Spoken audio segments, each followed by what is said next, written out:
Over at BangTheBook.com, we are your one-stop shop for sports betting news and information. Going to start rolling out my Major League Baseball season win totals over the next 10 or 14 days or so. I've got first drafts written for 19 teams. Going to keep working on that here today, and obviously have a couple of really big edits to make with Minnesota and Boston, so I'll be doing that later on this afternoon. We got a Pebble Beach Pro-Am preview from James Mazzola, new NBA power rankings from Noops, great stuff from him, Alex Christensen. We've got daily NHL from Parker Michaels. I've got a UFC 247 preview up. Lots of stuff going on over at the new look, bangthebook.com, so make sure you check all that out. Finally, as you know, this and every edition of Bang the Book Radio presented by our friends over at DSI Sportsbook. BTB and the number 200 is that promo code. 100% deposit match bonus for the Sportsbook. 100% deposit match bonus for the live casino at BetDSI. It's only a game until you bet it. Two guests on the program here today, and we start with Bryan Leonard, professional handicapper over at wagertalk.com. Bryan, how's it going today, man? Everything's going good. It's good to be back on the show. Yes, it most definitely is. And you know what? Very interesting here that on the night of the State of the Union address, we've been waiting for this Mookie Betts deal. And I mean, this is so earth-shattering. It's not a news dump by any means, but with a lot of other stuff going on out there, Boston finally completes that deal, sending Mookie Betts to the Los Angeles Dodgers. And, you know, something that was really interesting, something that was brought up on Twitter last night is, can you remember a bigger, better stud-type Major League Baseball player getting traded within the last 10, 15 years? Last one I remember was J-Lo's boyfriend, Alex Rodriguez, excuse me. Alex Rodriguez going from Texas. And he was supposed to have been a Boston Red Sox. And at the very last minute, the Yankees come in and scooped him away. But, yeah, it's and we saw what happened with Texas when they signed him originally was they overpaid. And that's the problem you get. And we saw that, you know, with this situation with David Price. The Red Sox overpaid and had to dump. And last time, I believe the Red Sox and the Dodgers had a major trade, it was a salary dump. And there's only certain teams that have that ability to take on enough payroll where they don't care about the payroll taxes. And the Dodgers have been that way. The Dodgers are one of those teams, when your betting season wins, which is something that, you know, we're all looking at right now, that, you know, if they're close, they're willing to spend the money. Whereas if you get a team like a Cleveland or a Minnesota, if they're close, probably nothing's going to happen. Yeah, and you look at this deal for the Dodgers, and I understand that people are kind of disappointed with the return for Boston. I think Alex Verdugo is a very, very good player. I think Brusdar Graterol, who they got from Minnesota, has significant back end of the bullpen upside. I don't think he's a long-term starter, but he could be a very, very dominant reliever. So that's what Boston gets in this deal. Graterol's not going to help them right away, I don't think, although they could very well put him in a bullpen that, in my estimation, does need some help here for this season. Verdugo is going to be an everyday player for them. But, you know, they get out from the 3 years, $96 million that they still have committed to David Price. They do retain about half of that, I believe I saw, in this deal. Obviously, losing Betts is a big, big deal, but, you know, they weren't going to keep Betts anyway. So they get Verdugo, get that cost control.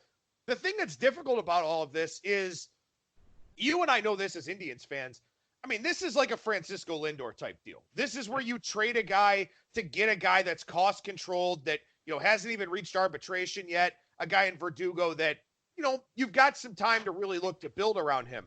The idea that a team like Boston has to do this, and this isn't from a betting standpoint or anything like that, but, man, this speaks to the very, very high likelihood of a labor stoppage here once this current CBA expires.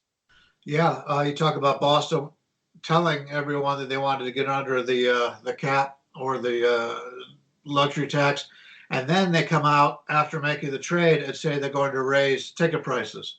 So it's a double whammy if you're a Red Sox fan. But, you know, from a business standpoint, the Red Sox sell out every game as it is. They're just the team out there in Boston, and you're going to love them anyway. I don't blame management for what they're doing at all. I mean, they took their shot before, and they signed all these, you know, big free agents. No, they won their World Series. And, being from, maybe it's just that we're from Cleveland and we're just happy for anything, one of those give me one before I die type of things. So we're looking at it from a different perspective as opposed to, the Dodgers fans sit there, they go to the World Series just about every year, they don't win it, and they're all upset. Well, it's a lot of fun on that streak going to the World Series. Sure, not everybody can win it, but at least you've got a team that you're pretty confident is going to be in the playoffs each and every year. Yeah, and the Dodgers now, look, they were probably going to win the West by double digits anyway, although I am very high on Arizona here coming into this season. They were going to win the NL West by a large margin. Because the Central and the East are so competitive, they were probably going to get home field advantage throughout the NL playoffs as well, quite possibly overall through the World Series. But now you certainly have to think that they're going to win this division by a bunch. They're going to have the best record in the National League. They could very well have the best record in baseball, depending on how the Yankees and Astros sort of fare here this season. So the Dodgers go to about 4-1 now to win the World Series. And look, I understand if you want to bet them. Their lineup is incredible. Their pitching staff is phenomenal. And they make this deal and don't even give up a guy like Dustin May. Don't even give up a guy like Gavin Lux. So do they still have additional trade pieces if they want to build some more? Maybe they want to get Lindor at the trade deadline. That's a possibility for them too. But at 4-1, I can't make this play. I can't hold my money for the next, 8.5, basically the next 9 months waiting for this thing to be decided. I can't take the Dodgers here. On the flip side, I don't know if it creates a whole lot of value for anybody else in the National League. Yeah, I agree. Bringing in Mookie Betts is definitely going to help them. He could be the second best overall hitter in baseball because of the speed he gives you and the defense he gives you. He's just a tremendous ball player. But as you mentioned, your pitching staff is loaded. Basically, the Dodgers are good at everything that they do. The bullpen in the past has had some minor problems, but everybody's had up and down years. But how much better will it make the Dodgers? At one point before this trade, you would have to say that they were one of the top 2-3 teams of the National League, maybe the top team. Well, you go from top to slightly higher on the top. Is it really worth it? Now, the money situation, he's going to be a free agent at the end of this year. And, LA's thinking that, okay, we're going to bring him in. He's going to love the LA, life living out in LA and, the celebrity status of it all. And when he claims to go to free agent, that we can outbid everybody for him. And, that's what they're planning on doing. So it's more than a typical 1-year rental like a lot of teams will have when they think, well, there's no way I can afford this guy, in the future, but let's take our shot this year. They think, they actually think that they'll be able to get him to sign a long-term contract. He says he's going free agent. They could still get in that bidding. And, who's going to outbid him other than maybe the Phillies or a team who continues to spend a lot of money in free agency, which I don't know is even making them any better. But they've got big wallets, but there's not too many teams out there anymore that have those big wallets because everybody's worried about, with the advanced stats and the value of these players and how many wins from WAR that you're getting. A lot of people are more conscious of that now than it was in the past. Yeah, and when we look at the Dodgers here, look, their season win total was up in the 98.5, 99 range. Now it's probably going to be, and I haven't seen an adjusted number as of yet, but I've got to think it's 101.5, 102, 102.5, something like that, where Betts and Price do help them. David Price, not fully healthy last year, had some issues during that World Series run with his health as well. But, this is a guy that's going to provide reliable innings for however many innings he's out there. And Betts, of course, probably the second best player in baseball behind Mike Trout. So their win total is going to go up by probably 3 or 4. It's probably justified as long as they're engaged over the course of the season. I wouldn't bet that under. The only way I would look at that is the over, but again, obviously not a whole lot of value expecting a team to win, 105 plus games. For Boston, I think it's a little bit more difficult to figure out because this is still a pretty good team. Their season win total was in the 89 range, probably going to come down to 87, 86.5, something like that. Now, still a pretty good team, obviously a lower ceiling now without a guy like Betts, and now their rotation looks a little bit weaker without Price as well. But, that's kind of the interesting thing, is sort of figuring out how much these players are worth, because I think there's a misconception here that, like I said, Mookie Betts an 8 or 9 win player. That doesn't mean the Red Sox are going to be 8 or 9 wins worse. It doesn't mean the Dodgers are going to be 8 or 9 wins better.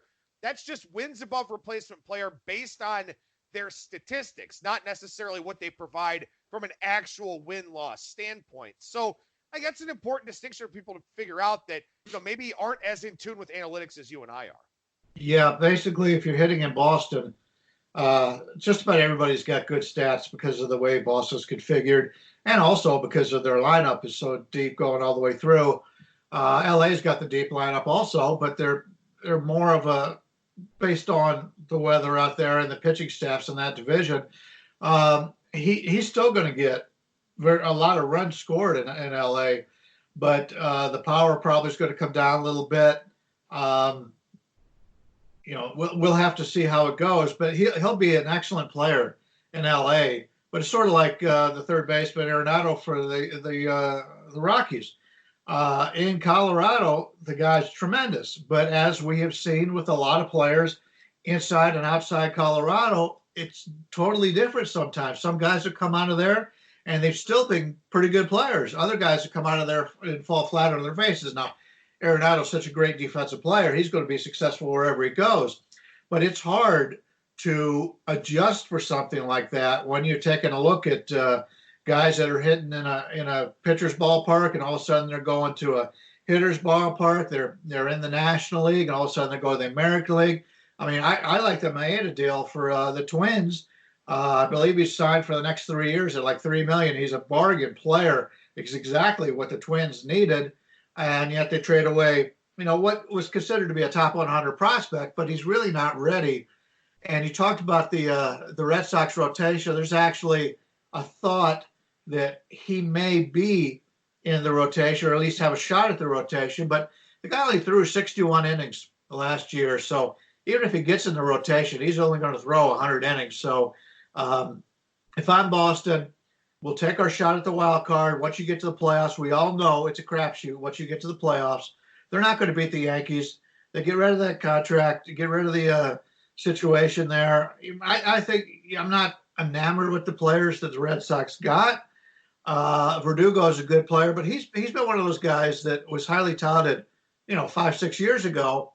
And he started coming into his own a little bit last year. And he's a good hitter. He's a good defensive player, but he's not going to give you the power that Mookie Betts gave. He's just not the same player. He's a good player. He's not a great player. And so you got to take everything into it based on the lineups and who they're replacing. I know you're doing your write-up, so you take a look at what kind of production came from that position last year. What was the production supposed to be last year, and then you compare it to what you think the production is going to be this year, and that's how you get down to where you pick out your season wins. And some teams are making these big splashes in the off season, and a lot of times people will look at that and say, "Oh, Mookie Betts is now in the Dodgers. The Dodgers are going to be a lock to win it all." Well, we thought the same thing the last few years for the Dodgers. They were just so talented, and something happens. People get injured. People end up getting traded. They don't work out. We see this all the time in free agency. You just think you're going to add a guy and he's going to fit right in the same way. It's a different team. It's not as much as it would be in basketball, where you've only got 5 guys on the field. In baseball, for the most part, it's an individual sport, but still you've got to play into the confines of that team and what the coaching staff wants to do. And I actually think the Atlanta Braves have really improved this offseason, and I haven't seen too many people at all talking about the Braves.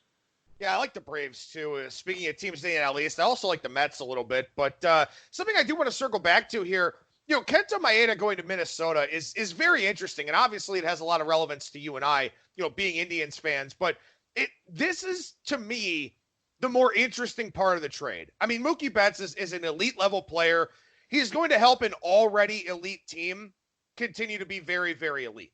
When you talk about Kenta Maeda, though, this is one that can have a much larger impact, I think, on the futures market, on a season win total, because the Dodgers already had a high one. Minnesota was in that 90.5, 91 type of range here. How much does Maeda help them? Well, let's see. You got a guy, you talk about park factor changes, going from a pitcher's park to a hitter's park, vice versa. Dodger Stadium, traditionally a pretty good pitcher's park. Kenta Maeda last year at home, 373 FIP, that's fielder independent pitching, had a 313 ERA. On the road, 512 ERA with a FIP of 421. Two big differences. One, his walk rate was more than double on the road than it was at home.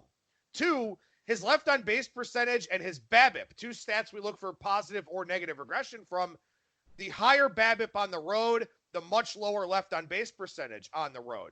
So were these just outliers for Kenta Maeda? Was it one of those things where he got unlucky pitching away from home? Or is there something to the fact that maybe he mentally doesn't feel like he has the same margin for error away from Dodger Stadium? So he tries to be too fine. The K percentage goes down. The walk rate goes up. The batting average on balls in play goes up because he's pitching behind in the count more, stuff like that. That's a really interesting thing to me. And something I need to deep dive into is that on the surface, does Maeda help? Yes. Does Maeda take away innings from an inferior pitcher? Yes. And that's a big part of it too. If you upgrade, it's not just the upgrade, it's also who is that guy replacing. But at the same time, how does Maeda fare now in a different environment, in a different atmosphere?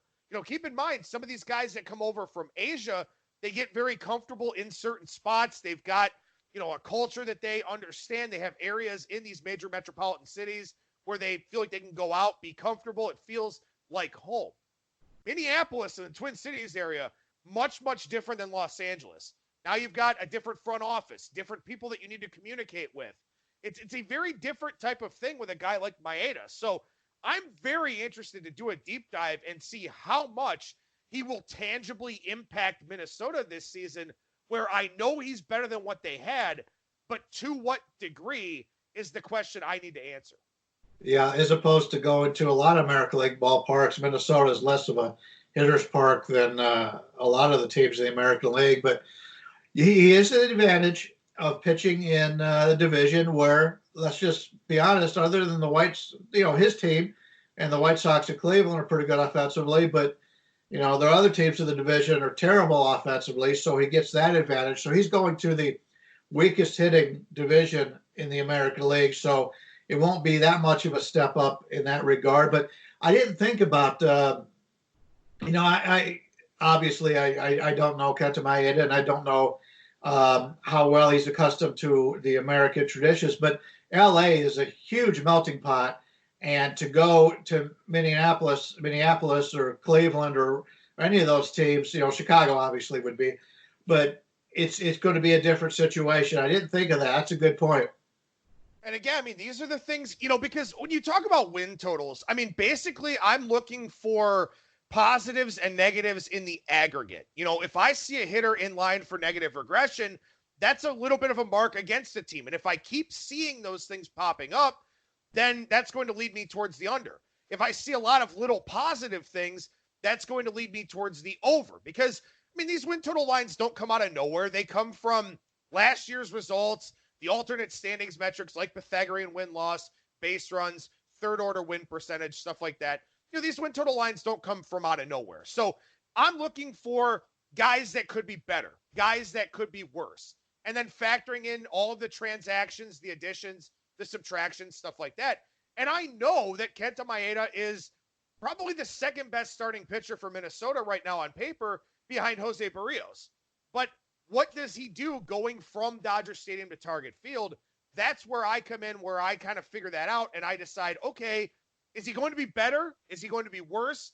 To what degree? And then put that into the big picture of, well, I think Jake Odorizzi is a regression candidate for this year. So if Maeda gets worse and Odorizzi gets worse, then what happens with this pitching staff? Can the offense overcome that? So all of that kind of factors into the formula, factors into the equation for me, not just with these blockbuster deals, but with the smaller deals, the smaller trades, the smaller free agent signings. Again, like you said, because this is a sport so predicated on those individual matchups and players on an individual level, there's a lot of research that goes into it. Yeah, definitely. And it's it's something that I enjoy. It's sort of like a puzzle that you put all the pieces together. And, a lot of people will take a look, as we talked about the superstar signings, but you made a good point about how much somebody was better than the last guy they had in there. And, just from Cleveland Indians standpoint, bringing in the second baseman for Philadelphia as opposed to Jason Kipnis. To me, that's huge because Jason Kipnis was one of those guys that he's had some good years in Cleveland, but he's been a killer to that Cleveland offense the last few years. And now we've got a player that comes in there that does the kind of things that the coach likes. He's a guy that'll bunt when he has to. He's a guy that'll steal a base when he has to. And it's, to me, that is a big advantage that Cleveland made. But unfortunately, the Indians didn't do anything else pretty much this offseason. Right, exactly. And to go even a level deeper, and, I don't expect everyone to have the time to do this, but you look at Maeda from last year, righties with a 229 weighted on base average against, a 158 batting average, a 219 on base percentage in that split. Lefties with a 319 weighted on base average, so 90 points higher, much higher numbers across the board. So that's another thing. You start to look at division fit. Well, for the Indians, they've got a plethora of switch hitters. They've got a lot of guys that are going to have platoon advantages. So maybe Maeda doesn't match up as well against the Indians as he does against a bad right-handed heavy lineup like Detroit or a right-handed heavy lineup like Chicago. So they were probably already going to beat Detroit or Chicago in Maeda's starts. But against the Indians, how does Maeda fare? So how much of an impact is he actually in games that maybe were toss-up situations, or maybe they would have been an underdog in, something like that? They're going to beat Detroit and Kansas City, probably 14 or 15 times in those 19 meetings. What about the 19 against Cleveland? What about the 3 or 4 that Maeda winds up pitching? That's also what I'm kind of taking a look at to see what a player's impact is going to be. And especially, too, as you mentioned, this is one of the weakest offensive divisions. In the National League East, for example, you've got 4 pretty good teams. I think 4 teams that could finish 500 or higher, with the Mets or with the Marlins accepted, of course. Those head-to-head meetings, those impact guys matter a lot more than they would in, say, the division meetings in the AL Central, or the old AL West when it was just the Astros and everybody else was bad. So again, if you've got the time to do that now that football's over, if you're not fully immersed in college basketball, stuff like that, one nice thing, obviously, and this being a fantasy baseball player, there's a lot of carryover with studying for fantasy drafts in terms of looking at season win totals and team projections and stuff like that. So at least a lot of people can kill 2 birds with 1 stone. Yeah, definitely. And I think one of the reasons why he was brought into Minnesota, off the top of my head, I think the Twins were swept when they got to the playoffs last year. They haven't had a lot of players with experience. Well, Maeda pitching for the Dodgers, they're in the playoffs every single year. And I thought Maeda in the playoffs has just been tremendous because he's been able to start. He's one of those guys that can pull out of the bullpen. So he'll be a leader in that regard. And that's something. Now I don't know if it was in the Twins' heads when they made the trade, but you get a guy with that has had positive playoff experience and coming to a team that expects to be in the playoffs for the next few years or has a good shot at it. I think it's a nice positive for him. All right, we'll have plenty of time to talk more Major League Baseball here as we go throughout the next few segments. Spring training starts later next week, I think. So, teams will be getting to camp. We'll be getting a better idea of, how they're setting up a little bit. Some more of these free agents will sign because they don't want to go, without a job going into spring training. So we'll have plenty of time to talk Major League Baseball. But, Brian, I do want to talk some NBA here today because there are a lot of happenings in that league right now. We had a 4-team trade featuring Clint Capella yesterday. Trade deadline coming up. All-Star break starts next week. So a lot of uncertain times for some of these teams. Yeah, there is. And you basically, when you're handicapping these games going into the All-Star game, I've always been a big proponent of the teams with veteran players are more able to take it in stride. I used to play back when, obviously the Spurs were led by all the veterans. Back even a decade before that with Utah with a lot of the veterans. I would like to play on those teams going into the All-Star break and coming out of the All-Star break because, if you're a player, for example, like say you play for Golden State You've been used to going to the playoffs each and every year. Now they're talking about trading away what could be one of your top, 2, 3 players. So you're worried about that. It's a team that's not going to be going to the playoffs. They're looking forward to the All-Star break.